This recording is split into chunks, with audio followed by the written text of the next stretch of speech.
Plant physiology में आपके total अभी तक 2 चैप्टर कंप्लीट हो चुके हैं, जिसमें से फर्स्ट चैप्टर था respiration in plants and second chapter था आपका फोटोसिंथेसिस इन हायर प्लांट्स।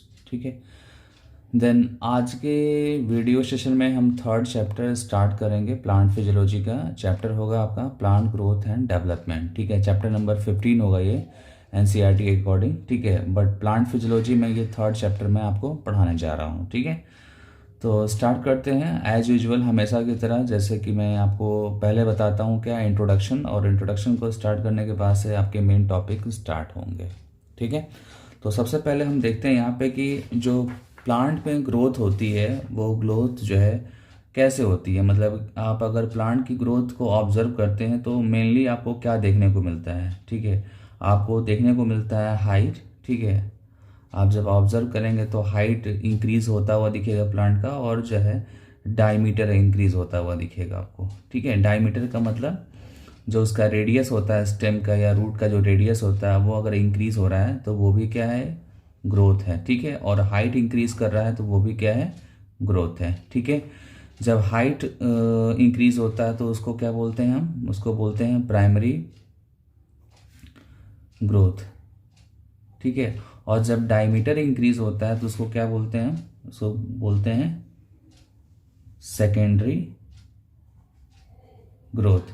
ठीक है, तो यहाँ पे आपके सामने जो स्क्रीन पे दिख रहा है इंट्रोडक्शन में, यही लाइन यहाँ पे मेंशन है, we have seen tree continue to increase height और growth over a period of time. ठीक है, however the leaf, flowers, fruits of the same tree not only have a limited dimension but also appear and fall periodically and sometimes repeatedly। ठीक है, ये जो line है ये बता रहा है कि जब हम किसी भी प्लांट को ऑब्जर्व करते हैं, सपोज दैट कोई प्लांट है और प्लांट को आपने ऑब्जर्व किया, तो हर एक प्लांट का लीफ का, फ्लावर का, ठीक है, या उसके जो भी पार्ट्स होते हैं उनके पार्ट्स का एक पर्टिकुलर शेप होता है, एक उनका साइज होता है। ठीक है, उसी शेप और साइज में कोई भी प्लांट ग्रोथ करता है। ठीक है, जैसे मैंगो ट्री है तो मैंगो ट्री में जो भी इसका लीफ होगा या उसके जो भी पार्ट्स होंगे प्लांट के, तो उनका जो शेप और जो साइज होगा वो यूनिकली जैसा मैंगो में होगा वैसा ही होगा। ठीक है ना, तो मतलब सिंपल सा है यहाँ पे। यहाँ सिंपल ये समझना है कि हर एक प्लांट का जो पार्ट है उसका एक पर्टिकुलर साइज और शेप होता है, जिसको यहाँ पे एनसीईआरटी ने डायमेंशन वर्ड यूज करके समझाने की कोशिश किया है। ठीक है, आप यहाँ पे देख सकते हैं, the leaf, flowers and fruits of the same tree not only have a limited dimension but also appear and fall periodically and sometimes repeatedly. ठीक है, आपको पता है कि जब भी प्लांट के पार्ट जो है ग्रो करते हैं, ठीक है, तो एक लिमिट के बाद, एक टाइम पीरियड के बाद वो शट ऑफ होते हैं। वो जब ओल्ड हो जाते हैं, दैट मीन्स कि उनका जब सेनिसेंस स्टेज आ जाता है तो उसके बाद से वो पार्ट शट ऑफ हो जाता है। ठीक है, और अगेन वहाँ पे न्यू पार्ट ग्रो करता है, ओरिजिनेट होता है। ठीक है, तो ये जो प्रोसेस है ये पीरियोडिकली होता रहता है। ये प्रोसेस जो है पीरियोडिकली होता रहता है, जैसे कि आप देखते हैं यूजुअली अपने सराउंडिंग में, जो भी प्लांट्स आपके सराउंडिंग में होंगे उसमें देखा होगा आपने। ठीक है, कि कुछ पार्ट जो है वो ग्रो कर रहे हैं और फिर देन शट ऑफ हो रहे हैं। ठीक है ना, तो ये आपका सेकेंड लाइन हो गया। देन सेकेंड पॉइंट होगा एक्चुअली में ये। देन आपका क्या है, all living organism undergo developmental process. तो ये तो आपको पता है कि लिविंग ऑर्गेनिज्म में ऑलवेज क्या होता है, डेवलपमेंट होता है। क्या होता है, डेवलपमेंट होता है। ठीक है, तो डेवलपमेंट यहाँ पे बताया गया है इस चैप्टर में कि डेवलपमेंट जब होगा तो वहाँ पे 2 पार्ट होंगे। फर्स्ट जो पार्ट होगा उसको बोलेंगे ग्रोथ। ठीक है, और जो सेकेंड पार्ट होगा, सेकेंड पार्ट को बोलते हैं डिफरेंशिएशन। क्या बोलते हैं इसको, डिफरेंशिएशन। ठीक है, डिफरेंशिएशन और ग्रोथ, ये 2 पार्ट होंगे। ग्रोथ में आपको लेंथ वाइज ग्रोथ मिलेगा, डायमीटर वाइज ग्रोथ मिलेगा, और डिफरेंशिएशन जब होगा तो यहाँ पे आप बताएंगे कि यहाँ क्या हो रहा है, मैचुरेशन हो रहा है। यहाँ पे क्या हो रहा है, मैचुरेशन हो रहा है। ठीक है, डिफरेंशिएशन का मतलब ये होता है कि एक्सपर्टीज गेन करना, एक्सपर्टीज गेन करना, किसी भी चीज़ में स्पेशलाइजेशन करना ही क्या है, वो डिफरेंशिएशन है। ठीक है, और उसी को हम मैच्योरिटी बोल सकते हैं। समझाने के लिए उसको हम इजीली मैच्योरिटी बता सकते हैं। ठीक है ना, मैंने आपको अभी जस्ट बताया कि डिफरेंशिएशन, ठीक है, आप देख सकते हैं ये डिफरेंशिएशन हो रहा है और इसके जस्ट पहले ग्रोथ हो रहा है। ठीक है, तो जब आप डिफरेंशिएशन को समझाने की कोशिश करेंगे तो वहाँ पे मेच्योरिटी वर्ड यूज कर सकते हैं आप, ठीक है ना। देन नेक्स्ट पैराग्राफ पे आते हैं। नेक्स्ट पैराग्राफ है to begin with it is essential and sufficient to know that development of a mature plant from a zygote, that means की fertilise egg, follow a precise and highly ordered succession of events, ठीक है। That means यहाँ पे ये बोल रहा है author कि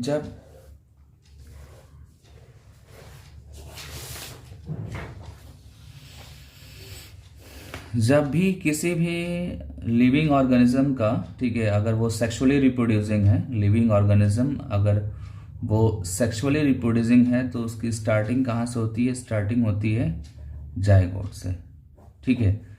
प्लांट भी क्या है? प्लांट भी आपका सेक्सुअली रिप्रोड्यूसिंग ऑर्गेनिज्म है, ठीक है, मोस्टली। और मतलब कि सेक्सुअल रिप्रोडक्शंस के से इनकी लाइफ साइकिल इनकी भी स्टार्ट होती है, प्लांट के भी। और जब स्टार्ट होगा तो स्टोरी स्टार्ट होगी जाइगोट से, ठीक है। जाइगोट से धीरे धीरे ग्रेजुअली जो है सीक्वेंस वाइज इनके इवेंट्स होंगे और देन जो है प्लांट मैच्योर होगा, ठीक है। प्लांट मैच्योर होगा और मैच्योर होने के बाद से वो ओल्ड होगा और ओल्ड होने के बाद जब लिमिट क्रॉस हो जाएगी तो उसकी डेथ हो जाएगी, ठीक है। वही चीज़ यहाँ पे मेंशन कर रखा है, आप देख सकते हैं। To begin with it is essential and sufficient to know that the development of a mature plant from a zygote, ठीक है, follow a precise and highly ordered succession of event. मतलब जो ये इवेंट्स हो रहे हैं, ठीक है, जाइगोट से मैच्योर प्लांट होने के, ये क्या है? इनका एक सीक्वेंस है, ठीक है। उस सीक्वेंस के अकॉर्डिंग ये मैच्योर प्लांट होगा और देन उसके बाद से ओल्ड में ये कन्वर्ट होगा, ठीक है। ये आपको समझना होगा। देन नेक्स्ट पॉइंट है आपका, during this process a complex body organisation is form that produce roots, leaf, branches, flowers, fruits and seeds, ठीक है। जब भी कोई कंप्लीट प्लांट का फॉर्मेशन हो जाता है, मतलब कि जब वो एडल्ट हो जाता है, मेच्योर हो जाता है, तो उसमें आपको क्या क्या देखने को मिलता है? उसमें आपको root, leaf, branches, flowers, fruits, seeds देखने को मिलेगा, ठीक है ना। ये चीज़ ध्यान दीजिएगा। और जो भी ये ग्रोथ हो रही है, ठीक है, जो भी मैच्योर प्लांट में जो भी पार्ट्स फॉर्म हो रहे हैं, उसके फॉर्मेशन के लिए डिफरेंट टाइप के फैक्टर्स की रिक्वायरमेंट होती है, ठीक है। डिफरेंट टाइप के फैक्टर्स की रिक्वायरमेंट होती है। यहाँ पे जो फैक्टर है वो है इंट्रिंसिक फैक्टर, ठीक है। इंट्रिंसिक दैट मीन्स की इंटरनल फैक्टर्स, एंड सेकेंड आपका क्या होगा? एक्सट्रिंसिक फैक्टर, जिसको आप क्या बोलते हैं? एक्सटर्नल फैक्टर, ठीक है। तो ये चीज़ ध्यान देना होगा। और ये सारा चीज़ मैं एनसीईआरटी के अकॉर्डिंग बता रहा हूँ आपको, इसमें आपको एक्स्ट्रा कुछ भी नहीं करना है। देन इसके बाद से एनसीईआरटी ने सीड जर्मिनेशन को डिस्कस किया है, सीड जर्मिनेशन को डिस्कस किया है, ठीक है। तो वैसे भी आपको पता है कि सीड का फॉर्मेशन जो है वो फर्टिलाइजेशन के बाद ही होता है। सीड का फॉर्मेशन फर्टिलाइजेशन के बाद ही होता है। और होता क्या है कि जब आप सीड का फॉर्मेशन रहता है तो सीड को आप as per demand, as per requirement आप उसको सॉइल में लगाते हैं, ठीक है। सॉइल में उसको लगाते हैं तो वहाँ पे क्या होता है?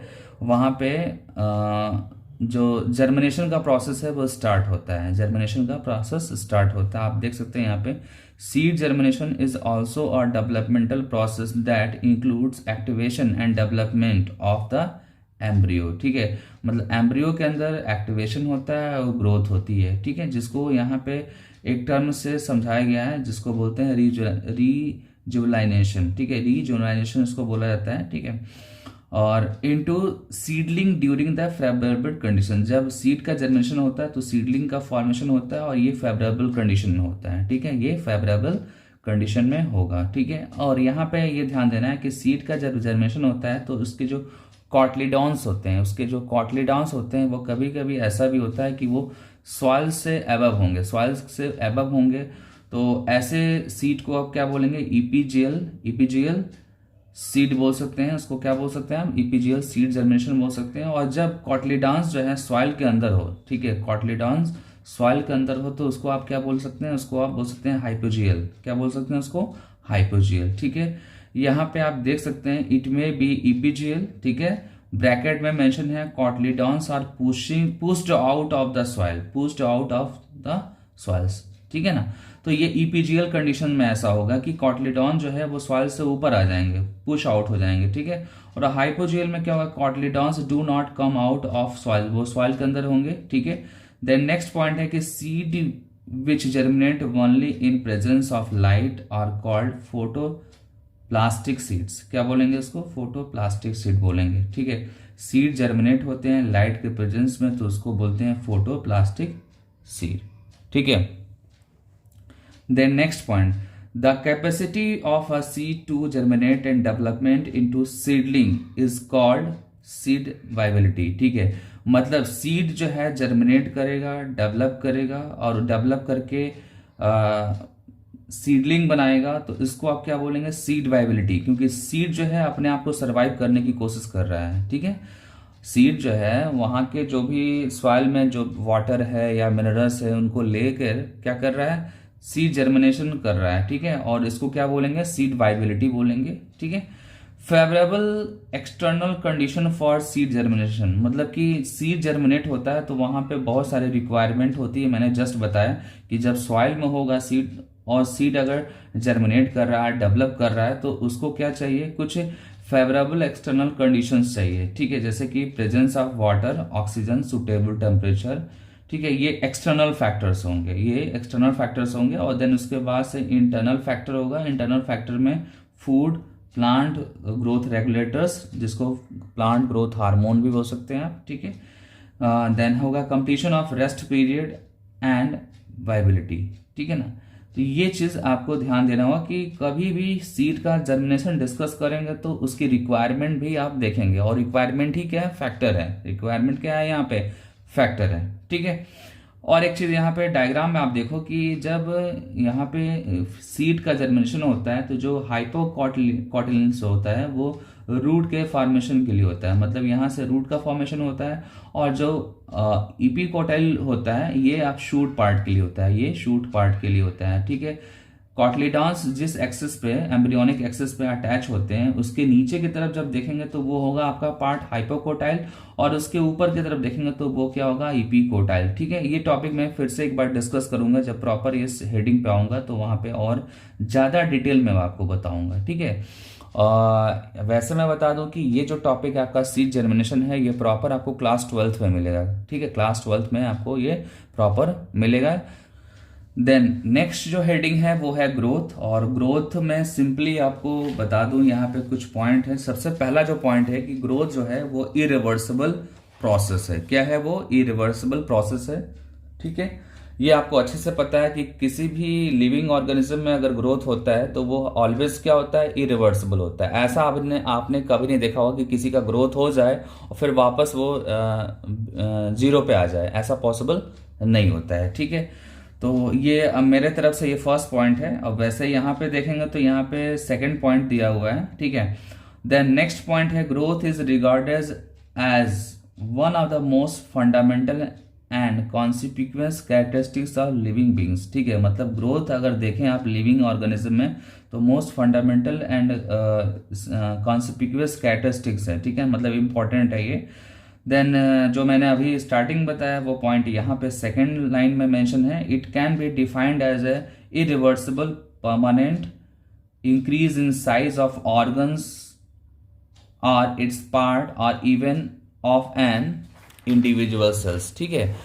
अगर आप इंडिविजुअल सेल में भी स्टडी करेंगे तो आपको इरिवर्सिबिलिटी आपको देखने को मिलेगा। देन वेरी मोस्ट पॉइंट है कि then very most important point ये है कि generally growth is accompanied by metabolic process. आप सबको पता है कि ग्रोथ हो रहा है तो वहां पे बहुत सारे रिएक्शंस होंगे, ठीक है। ग्रोथ अगर हो रहा है तो वहां पे बहुत सारे रिएक्शंस होंगे। और रिएक्शंस जो होगा वो क्या क्या हो सकता है, रिएक्शन वो हो सकता है एनाबॉलिक, ठीक है। वो क्या हो सकता है, एनाबॉलिक। और क्या हो सकता है, वो कैटाबॉलिक हो सकता है, ठीक है। ग्रोथ में जब रिएक्शंस होते हैं तो वो एनाबॉलिक भी हो सकते हैं। दैट मीन्स कि यहाँ पे मॉलिक्यूल्स का फॉर्मेशन हो सकता है। जो मैक्रो मॉलिक्यूल्स हैं, बिग साइज के या कॉम्प्लेक्स मॉलिक्यूल्स हैं, वो एनाबॉलिक प्रोसेस के थ्रू वो फॉर्म होते हैं। Whereas during catabolic process complex molecules break होके सिंपल में कन्वर्ट होते हैं। मैं यहाँ पे फ्लो चार्ट में मेंशन कर देता हूँ। एनाबॉलिक के लिए आप क्या मेंशन करेंगे, simple to complex, simple to complex, और देन कैटाबॉलिक के लिए आप मेंशन करेंगे कॉम्प्लेक्स टू सिंपल। ठीक है, ये चीज ध्यान देना होगा, यहाँ पे मेंशन है। Generally growth is accompanied by the metabolic process both anabolic and catabolic, ठीक है, that occurs at the expense of energy. ठीक है, occurs at the expense of energy. ठीक है, for example expansion of leaf is growth, expansion of a leaf is growth. ठीक है, ये आपका हो गया। देन नेक्स्ट पॉइंट है आपका कि प्लांट ग्रोथ इज जनरली इनडिटरमिनेंट। इनडिटरमिनेंट मतलब कि ये थ्रू आउट लाइफ होते हैं। अगर प्लांट में अगर देखा होगा आपने, और आपको जूनियर क्लासेस में बताया जाता है कि प्लांट में पूरे लाइफ टाइम ग्रोथ होता है, बट एनिमल में ऐसा नहीं है। एनिमल में एक लिमिट के बाद ग्रोथ स्टॉप हो जाता है। ठीक है ना, तो ये जो है पॉइंट आपको अच्छे से लर्न करना होगा, इनडिटरमिनेंट। ठीक है, then in lower plants growth is diffuse. Lower plants में देखेंगे तो ग्रोथ क्या होगा, डिफ्यूज टाइप का होगा। Every cells can divide and enlarge, but in higher plants specially body regions, मतलब कि हायर प्लांट्स में कुछ पर्टिकुलर रीजन में ग्रोथ होता है, और वहाँ पे किस टाइप के टिश्यूज होते हैं, तो ये अच्छे से नोट कर लीजिए, वहाँ पे मेरिस्टेमेटिक टाइप के होते हैं। ठीक है, जो प्लांट का मेरिस्टेमेटिक टिश्यू होता है उसी में ओनली जो है ग्रोथ पॉसिबिलिटी है। बट जब आप लोअर प्लांट्स में डिस्कस करते हैं, लोअर प्लांट्स में, तो यहाँ पे ग्रोथ जो है डिफ्यूज टाइप का होता है, और यहाँ पे हर एक पार्ट में ग्रोथ होता है। जितने भी सेल्स हैं लोअर प्लांट्स के, वहाँ पे डिवीजन होगा, वहाँ पे इनलार्जमेंट होगा। ठीक है, बट हायर प्लांट्स में ऐसा नहीं है। हायर प्लांट्स में स्पेशल पार्ट्स में होते हैं, और उस पार्ट में मेरिस्टेमेटिक टिश्यू प्रेजेंट होते हैं। ठीक है ना, तो ये आपका पॉइंट हो गया। देन नेक्स्ट पॉइंट है the form of growth wherein new cells are always being added to the plant body by the activity of meristem is called open form of growth. ठीक है, यहाँ पे ये बताने की कोशिश कर रहा है कि प्लांट में ग्रोथ जो है वो पूरे लाइफ टाइम होता है। ठीक है, बट पर्टिकुलर पार्ट्स में होते हैं जहाँ पे पर्टिकुलर टाइप के टिश्यूज होते हैं, जिसको आप क्या बोलते हैं, मेरिस्टेमेटिक टिश्यू। और अगर ऐसा हो रहा है तो हम क्या बोलेंगे, ओपन फॉर्म ऑफ ग्रोथ बोलेंगे। क्या बोलेंगे उसको, ओपन फॉर्म ऑफ ग्रोथ। ठीक है, ग्रोथ इन प्लांट्स में be broadly categorize as primary plant growth and secondary plant growth. ठीक है, primary plant growth results in elongation of plant parallel to its axis contributed by root and shoot apical meristem and intercalary meristem। ठीक है, मतलब ये है कि primary जो growth हो रहा है प्लांट में, आपको मैंने बताया कि जब प्राइमरी ग्रोथ होगा तो वहां पे क्या होगा, लेंथ इंक्रीज होगी प्लांट की। क्या होगी, लेंथ। और लेंथ इंक्रीज करने के लिए रूट में भी ग्रोथ होना चाहिए और शूट पार्ट में भी ग्रोथ होना चाहिए। ठीक है, देन ओवरऑल क्या होता है कि प्लांट का हाइट जो है वो इंक्रीज हो जाता है, और उसके लिए जो रिक्वायर्ड मेरिस्टम है, ठीक है, ध्यान देना, उसके लिए इलॉन्गेशन के लिए, लेंथ इंक्रीज करने के लिए जो रिक्वायर्ड मेरिस्टम होते हैं उसको लर्न करना होगा। रिक्वायर्ड जो मेरिस्टम होगा वो होगा root and shoot apical meristem. ठीक है, root and shoot apical meristem आप डायग्राम में देख सकते हैं। यहाँ पे ये क्या है, शूट एपिकल मेरिस्टम है, और आपका यहाँ पे क्या है, रूट एपिकल मेरिस्टम है। ठीक है, एज वेल एज एक और मेरिस्टम यहाँ पे इन्वॉल्व होगा, वो क्या होगा, इंटरकैलरी मेरिस्टम। क्या होगा, इंटरकैलरी मेरिस्टम। ठीक है, तो ये आपका प्राइमरी प्लांट ग्रोथ हो गया। देन इसके बाद से सेकेंडरी प्लांट ग्रोथ होगा। सेकेंडरी प्लांट ग्रोथ में क्या होता है, डायमीटर आर ग्रीथ का इंक्रीज होता है। ठीक है, ग्रीथ इंक्रीज होता है, आप देख सकते हैं। Results in increase in growth of plant contributed by lateral meristem such as vascular cambium and cork cambium. ठीक है, अभी ये फिलहाल ये दो टर्म आप लर्न कर लीजिए, वैस्कुलर कैम्बियम और कॉर्क कैम्बियम। ठीक है, ये एक्चुअली क्या है, ये लेटरल मेरिस्टम के एग्जाम्पल्स हैं, लेटरल मेरिस्टम के एग्जाम्पल्स हैं। और लेटरल मेरिस्टम जब इंक्रीज होगा तो डायमीटर आर ग्रीथ जो है यहाँ पे इंक्रीज होगा। ठीक है ना, डायमीटर प्लांट का इंक्रीज होगा। ठीक है, तो ये पॉइंट आपको अच्छे से लर्न करना होगा। देन इसके बाद से नेक्स्ट पॉइंट है ग्रोथ इज अ क्वांटिटेटिव और मेजरेबल फिनोमेना। ठीक है, मतलब अगर आप इसको मेजर करना चाहें तो आप इसको क्वांटिटी के बिहाफ पे इसको मेजर कर सकते हैं। ठीक है, जैसे कि आप लेंथ मेजरमेंट करके अब बता सकते हैं कि ग्रोथ हो रहा है। ठीक है ना, यहाँ पे मेंशन है the parameter use for measuring growth the increase in fresh weight. ठीक है, फ्रेश वेट मीन्स कि जो लिविंग पार्ट होगा ना, लिविंग पार्ट जो मतलब जो डिवाइड कर रहा है उसका वेट आप निकाल के और उससे आप बता सकते हैं कि ग्रोथ हो रहा है कि नहीं हो रहा है। ठीक है, देन ड्राई वेट भी आप बता सकते हैं, ड्राई वेट भी बता सकते हैं। देन लेंथ के अकॉर्डिंग भी बता सकते हैं ग्रोथ को। एरिया, वॉल्यूम और नंबर ऑफ सेल्स के बेसिस पे भी आप ग्रोथ को डिफाइन कर सकते हैं। और सब ये सब जो है क्वांटिटेटिव मेजरमेंट में आएगा, ठीक है ना। ये सारे जो पैरामीटर्स है ये क्वांटिटेटिव मेजरमेंट्स में आएंगे, ठीक है। देन नेक्स्ट आपका है a single maize root apical meristem can give rise to more than 17,500 new cells. मतलब अगर आप मेज का एक सिंगल सेल लेते हैं, ठीक है, मेज का एक सिंगल सेल लेंगे और वो भी क्या होगा, रूट एपिकल मेरिस्टम होगा, और वो जो है ग्रोथ करके बनाएगा कितने सेल्स, यहाँ पे can give rise to more than 17,500 new cells per hours बनाएगा। पर आवर्स के में इतने सेल्स ये बना सकता है 17,500, ठीक है। Whereas cells in watermelon, अगर वाटरमेलन की बात करेंगे तो यहाँ पे क्या है, may increase in size by up to 3,50,000 times, ठीक है ना, 3,50,000 टाइम्स। देन नेक्स्ट आपका पॉइंट है while the growth of pollen tube is measured in terms of its length and increase surface area denote the growth in a dorsoventral, ठीक है। मतलब pollen tube में अगर ग्रोथ मेजर करना है तो पॉलन ट्यूब को आप उसकी लेंथ मेजर कर लेंगे, ठीक है। सरफेस एरिया आप जैसे लीफ में अगर मेजरमेंट कर रहे हैं तो लीफ का सरफेस एरिया आप मेजर कर लेंगे और उससे आप बता सकते हैं कि ग्रोथ हो रहा है या नहीं हो रहा है, ठीक है। एक बार फिर से देखते हैं while the growth of pollen tube is measured in terms of its length, ठीक है। ये पॉलन ट्यूब की बात हो गई। देन यहाँ पे अगर लीफ की बात करेंगे तो आप सरफेस एरिया लेंगे, क्या लेंगे, सरफेस एरिया, ठीक है। तो ये आपका ग्रोथ टॉपिक यहाँ पे फिनिश हो रहा है। देन इसके बाद से हम डिस्कस करेंगे फेजेस ऑफ ग्रोथ, ठीक है ना, फेजेस ऑफ ग्रोथ इसके बाद से डिस्कस करेंगे।